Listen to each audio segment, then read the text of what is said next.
పశ్చిమ గోదావరి జిల్లాలో వరద బాధితులకు భోజన ప్యాకెట్లు పంపిణీ చేశారు అధికారులు. భీమవరం నుండి విజయవాడకు 30,000 ఆహార పొట్లాలు పంపిణీ చేశారు. ఆహార పదార్థాలను జిల్లా కలెక్టర్ చెదలవాడ నాగరాణి స్వయంగా పరిశీలించి విజయవాడలోని సింగ్ నగర్, నున్నపాయకరాపురం తదితర వరద ప్రాంతాలకు తరలించాలని అధికారులకు ఆదేశాలు ఇచ్చారు.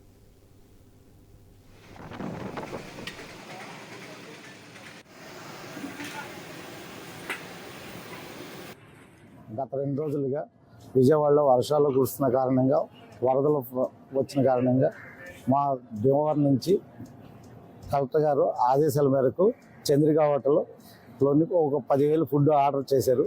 ఆ 10,000 ఫుడ్ రాత్రి అంతా కష్టపడి తెల్లవారేటప్పటికి 10,000 ఫుడ్ అందించగలిగారు. ఈ 10,000 ప్యాకెట్ అధికారుల ద్వారాగా ఫుడ్ పంపించడం జరుగుతుంది. గత 2 రోజులుగా విజయవాడలో వర్షాలు కురుస్తున్న కారణంగా వరదలు వచ్చిన కారణంగా మా భీమవరం నుంచి కలెక్టర్ గారు ఆదేశాల మేరకు చంద్రిక హోటల్లోని ఒక 10,000 ఫుడ్ ఆర్డర్ చేశారు.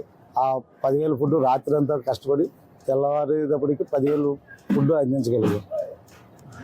ఈ 10,000 ప్యాకెట్ అధికారుల ద్వారాగా ఫుడ్ పంపించడం జరుగుతుంది.